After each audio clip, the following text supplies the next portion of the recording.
Alhamdulillahilladzi arsala rasulahu bil huda wa dinil haqqi liyudhhirahu 'ala dini kullihi wa karihal musyrikun. Asyhadu an la ilaha illallah wahdahu la syarika lah, innama huwa ilahul wahid. Allahu la ilaha illa huwa rabbul 'arsyil 'azim. Allahu la ilaha illa huwal hayyul qayyum. Allahu la ilaha illa huwa rahmanur rahim. Rabbis qali sadri wa yassir li amri wahlul 'uqdatam min lisani yafqahu qawli waj'alni waziran min ahli. Muslimin muslimat yang dimuliakan Allah, segala puji bagi Allah yang telah menunjuki kepada kita semuanya pada jalan ini, jalan Shiratal Mustaqimnya. Dan kami tidak akan mendapat petunjuk andai kata Allah tidak menunjuk kami. Dan aku bersaksi bahwa tiada Tuhan selain Allah yang Maha Esa, satu-satunya tanpa serikat dengan sesuatu pun. Dan aku mengakui bahwa Muhammad adalah hamba utusannya dan tiada lagi nabi setelahnya. Saudaraku, mengikuti ajaran Allah yang dibawa oleh para rasul bermakna berpegang teguh kepada Al-Quran sebagai pandangan hidup. Ini bertujuan agar manusia tidak tersesat dari jalan yang lurus dan terhindar dari kegelapan jahiliyah, serta mencapai keselamatan dan kebahagiaan yang sejati.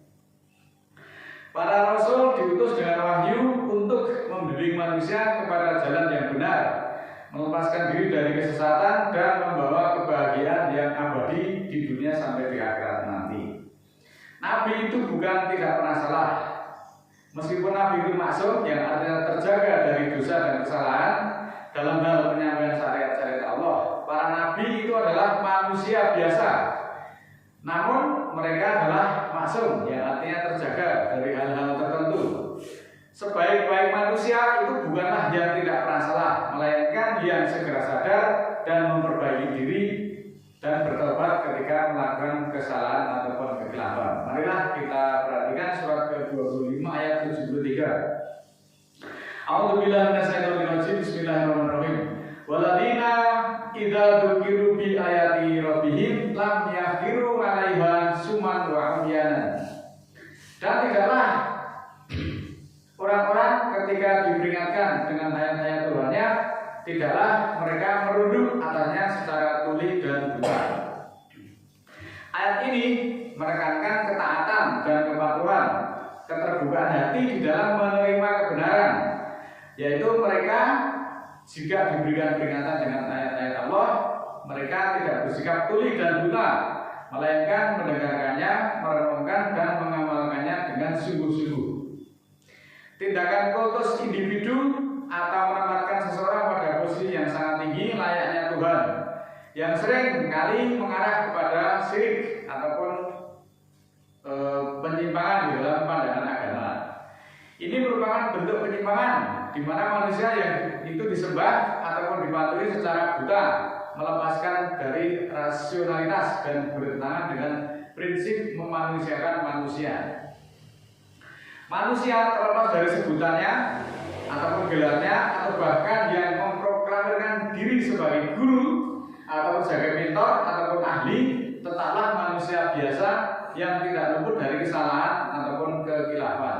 Seseorang yang memproklamirkan diri sebagai guru, jika disadari dengan ego ataupun ambisi, seringkali gagal memberi teladan yang sejati. Kesalahan sering terjadi karena kurangnya kerendahan hati. Oleh karena itu perhatikan surat ke-9 ayat 34. A'udzubillahi minasyaitonir rajim. Bismillahirrahmanirrahim. Ya ayyuhalladzina amanu inna katsiran minal ahbari wal ruhbana la ya'kuluna amwalan nas bil batili wa yasuduna an sabilillah waladina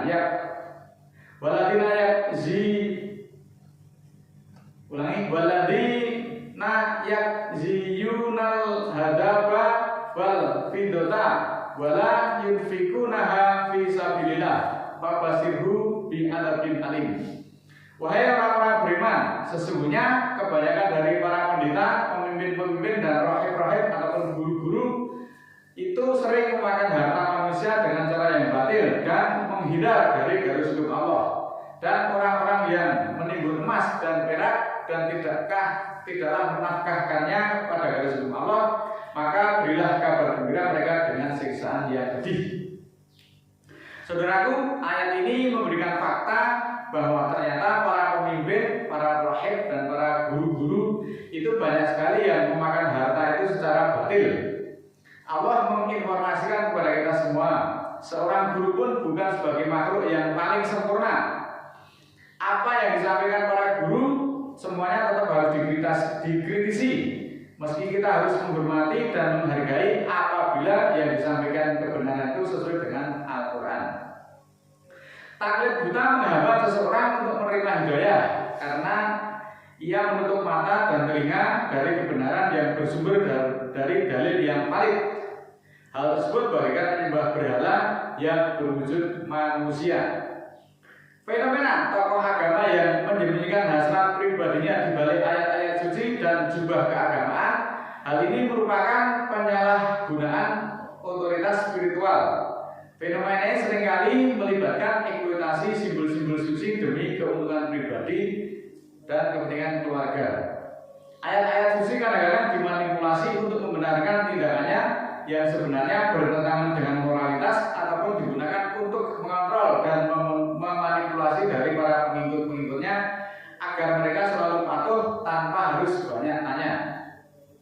Mari kita perhatikan petunjuk Allah yang ada dalam surat 80 ayat 1 sampai dengan ayat 11. A'udzubillahi minasyaitonir rajim. Bismillahirrahmanirrahim. Ngabasa anja'ahul a'ma wa ma yudrika la'allahu yazakka aw yadhakkaru fatanfa'uhu dzikra amma man istaghna fa anta lahu tasadda wa ma 'alaika ala yazakka wa amma man ja'aka yas'a wa huwa yahsa fa anta anhu talaha kala inaha tadhkirah. Yang artinya sebagai berikut. Dia Muhammad bermuka masam dan berpaling karena datang padanya orang buta. Tahukah kamu barangkali ia ingin membersihkan dirinya dari dosa, atau dia ingin mendapatkan pengajaran lalu pengajaran itu memberi manfaat kepadanya. Adapun orang-orang yang kaya berkecukupan, maka kamu melayaninya padahal tidak ada celaan atasmu kalau dia tidak beriman. Dan adapun orang yang datang kepadamu dengan bersegera untuk mendapatkan pengajaran, sedang ia takut kepada Allah, maka kamu mengabaikannya. Kala inaha tadhkirah. Sekali-kali jangan demikian. Sesungguhnya ajaran-ajaran Tuhanmu itu adalah suatu peringatan. Surat Ngabasa ini terdiri dari 42 ayat, namun dari ayat 1 sampai 11 ini sudah memberi pelajaran yang sangat berharga kepada kita semuanya, bahwa di dalam hal ini Allah menegur Nabi yang berpaling dan bermuka masam saat dia didatangi seorang buta yang ingin belajar agama. Sementara saat yang bersamaan Nabi sedang fokus melayani para pembesar, para bangsawan kaya-kaya dari kalangan kaum Quraisy, sehingga orang yang datang dalam keadaan buta dan hina-hina itu diabaikannya. Nabi berpaling dan bermuka masam karena merasa terganggu dengan kedatangan orang miskin tersebut. Saudaraku, bahwa Al-Quran ini adalah peringatan mulia dan hidayah itu tidak memandang status sosial seseorang. Ketika ayat tersebut turun, Muhammad itu kala itu sudah menjadi nabi ataupun sudah menjadi rasul. Artinya beliau itu adalah maksum ataupun seseorang yang terjaga, senantiasa dijaga oleh Allah dari kesalahan. Tetapi pada faktanya dari ayat tersebut memberitahukan kepada kita bahwa seorang nabi sekalipun itu masih bisa berbuat khilaf, apalagi kita itu manusia biasa. Sekalipun mengikirkan diri sebagai guru, maka jangan dianggap sebagai seorang yang paling sempurna, paling suci dan bersih dari kesalahan. Yang maha suci dan yang maha tinggi itu semuanya tetap Allah. Maka janganlah kita menjadikan seorang guru itu sebagai berhala yang dipuji-puji ataupun yang disembah-sembah tanpa kita harus mencermati apa yang disampaikannya. Surat ke-16 ayat 97 Allah menegaskan sebagai berikut, man amila solehan min dakari au unsa wa huwa mu'minun fala nuhyi yanahu hayawatan thayyibah wala najzi nahu ajrahum bi ahsana ma kanu ya'malun. Siapa yang melakukan amal soleh dan dari laki-laki ataupun perempuan dan dia mukmin, maka akan kami hidupkan dengan kehidupan yang baik dan akan kami balasi mereka dengan balasan kebaikan dari apa-apa yang mereka kerjakan. Setiap manusia itu pada dasarnya potensi memiliki ataupun untuk berbuat salah ataupun khilaf karena ketidaksempurnaannya. Kesalahan ini baik disengaja ataupun tidak merupakan bagian dari pengalaman hidup yang dapat menjadi ajang introspeksi diri untuk tumbuh menjadi pribadi yang lebih baik. Sebaik-baik manusia itu bukanlah yang tidak pernah salah, tetapi segera bertobat dan memperbaiki diri jika dia melakukan kesalahan. Di dalam menuntut ilmu agama, seseorang baik itu sebaiknya didorong untuk mengetahui dalil, kemudian berdiskusi dan memahami alasan dibalik suatu hukum, bukan hanya sekedar ikut-ikutan tanpa dasar. Taklid buta adalah tindakan mengikuti pendapat, ajaran ataupun perbuatan orang lain di dalam hal agama merupakan kehidupan tanpa mengetahui dalil ataupun dasar atau alasan yang jelas.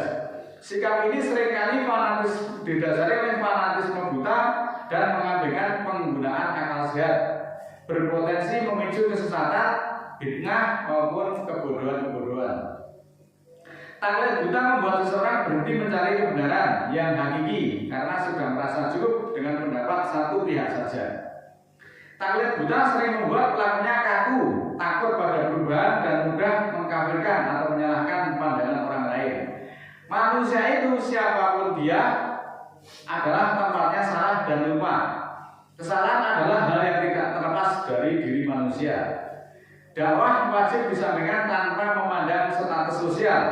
Tidak boleh kemudian mendahulukan orang kaya atau orang yang berkedudukan tinggi. Mungkin pandangan kita juga sama dengan Nabi ketika itu. Ketika yang datang itu adalah para bangsawan orang kaya raya, mungkin nanti akan menghimpun infak yang lebih banyak, sementara orang yang hina-hina kemudian diabaikan.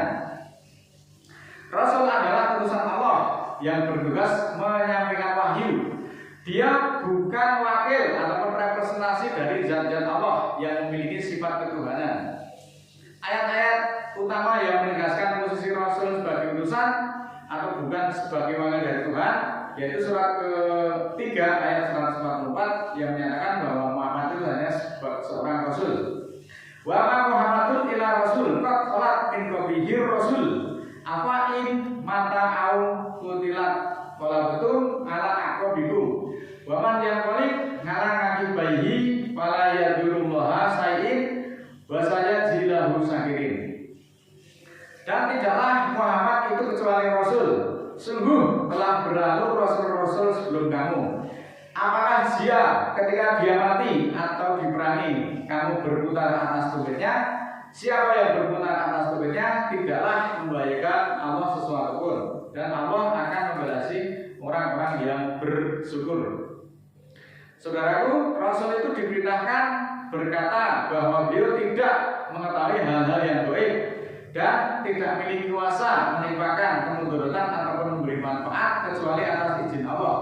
Rasul juga bukan sebagai penentu nasib dari seseorang.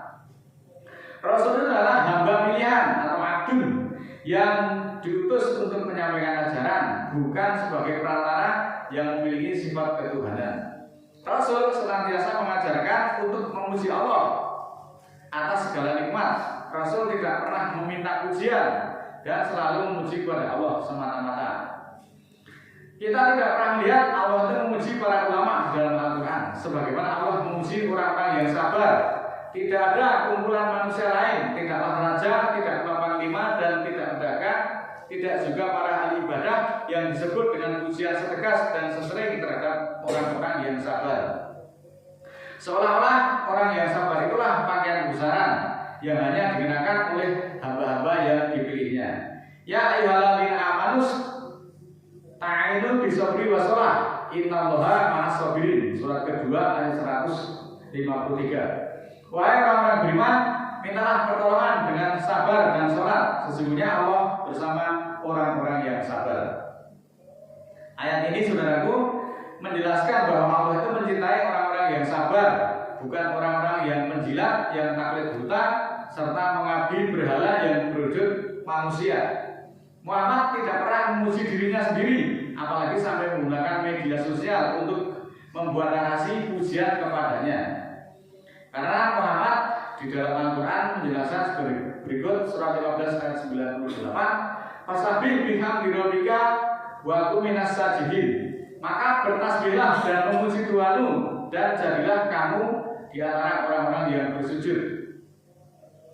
Muhammad mengajak umatnya untuk memuji, bertasbih, dan bersyukur kepada Allah satu-satunya tanpa seringkat, tidak ada tandingan. Maka berhentilah kita menjadi pemuja dari manusia. Petunjuk Allah melalui Al-Quran itu telah terang benderang. Maka adalah kita tidak membutakan mata kita atas petunjuk itu, agar kita tidak tersesat dari kebenaran akibat diputarbalikkan mentalnya. Semoga Allah ridho atas perjuangan kita. Mari kita bermohon. A'udzubillahi minasyaitonirrajim. Bismillahirrahmanirrahim. Allahumma ighfirli walil mu'minina wal mu'minat al ahya'i minhum wal amwat innaka sami'un qaribun mujibud da'wat innaka 'ala kulli syai'in qadir. Rabbana la tu'akhidna in nasina aw akhtana. Rabbana wa la tahmil 'alaina isran kama hamaltahu 'alal ladzina min qablina.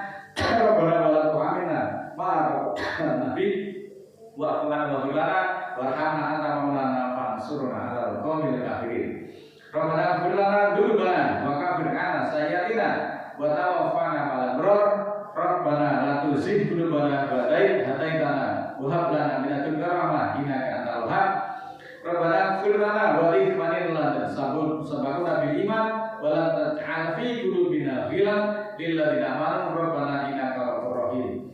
Rabbi auzi'ni an azkura ni'mataka allati an'amta 'alayya wa 'ala walidayya wa an a'mala shalihan tardahu wa aslih li fi dzurriyyati inni tubtu ilaika wa inni minal muslimin. Subhana rabbika rabbil izzati amma yasifun wa salamun 'alal mursalin walhamdulillahi rabbil alamin. Wassalamualaikum warahmatullahi wabarakatuh.